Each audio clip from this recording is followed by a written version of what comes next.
السلام علیکم دوستو، ہر سال ہارٹ اٹیک سے لاکھوں لوگ اپنی جان گنواتے ہیں، لیکن سب سے افسوسناک بات یہ ہے کہ ہم خود ہارٹ اٹیک کے رسک کو بڑھا رہے ہوتے ہیں اور اپنی زندگی کو خطرے میں ڈال رہے ہوتے ہیں اور بالکل لا علم ہوتے ہیں کہ ہم یہ انجانے میں کیا کر رہے ہیں۔ اس ویڈیو میں ہم اسی پہ بات کریں گے، ویڈیو کو اینڈ تک ضرور دیکھیے گا۔ بہت ہی قیمتی معلومات میں آپ کے ساتھ شیئر کروں گا کہ کیسے ہم ہارٹ اٹیک کے رسک کو بڑھا رہے ہیں اور کیسے ہمیں اس سے بچنا چاہیے۔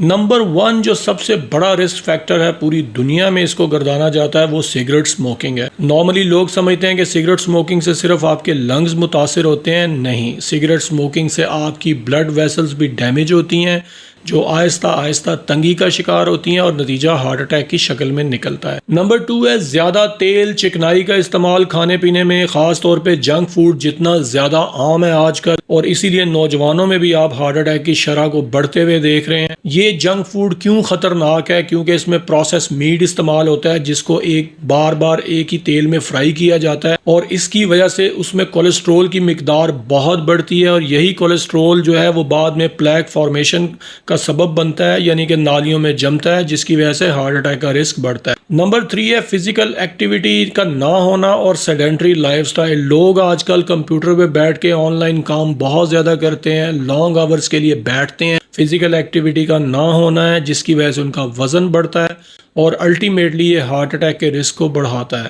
نمبر 4 ہے کہ سٹریس اور نیند کی کمی۔ خاص طور پہ بہت سارے لوگ نائٹ ڈیوٹیز کرتے ہیں اور دن میں اس طرح سو نہیں پاتے جس طرح آپ کو ضرورت ہوتی ہے، جس کی وجہ سے ان کی نیند ڈسٹرب رہتی ہے، اور زیادہ نیند کی ڈسٹرب جو ہے وہ آپ کے اعصاب پہ اوپر اضافی دباؤ کا باعث بنتی ہے اور یہ ہارٹ اٹیک کے رسک کو بڑھاتی ہے جی۔ نمبر 5 ہے زیادہ نمک کا استعمال۔ نمک ہم بہت زیادہ ڈائٹ میں اپنی استعمال کرتے ہیں، جس سے الٹیمیٹلی ہمارا بلڈ پریشر بڑھنا شروع ہوتا ہے، اور جب بلڈ پریشر بڑھتا ہے تو شریانوں کی توڑ پھوڑ کی وجہ سے پلیک فارمیشن میں بھی اضافہ ہوتا ہے، اور یہ چیز ہارٹ اٹیک کا باعث بنتی ہے۔ یہ کچھ رسک فیکٹر جو میں نے آپ کے سامنے مینشن کیے ہیں، اگر ہم چاہیں تو ان کو بہتر کر سکتے ہیں، ہیلدی لائف سٹائل اپنا سکتے ہیں، اپنی خوراک میں اعتدال رکھ سکتے ہیں، جس کی وجہ سے ہارٹ اٹیک کے رسک کو کم کر سکتے ہیں۔ یاد رکھیں، ہارٹ اٹیک کبھی بھی اچانک نہیں ہوتا، اس کے پیچھے ہماری برسوں کی غلط عادات کا بہت بڑا عمل دخل ہوتا ہے۔ یہ ویڈیو اگر آپ کو پسند آئی ہے تو اس کو دوستوں کے ساتھ ضرور شیئر کیجیے، اور جنہوں نے ابھی تک چینل کو سبسکرائب کیا ہے، جو ہمارے ساتھ جڑے ہوئے ہیں، ان کا بہت شکریہ، اور جنہوں نے نہیں کیا کائنڈلی سبسکرائب کر دیں،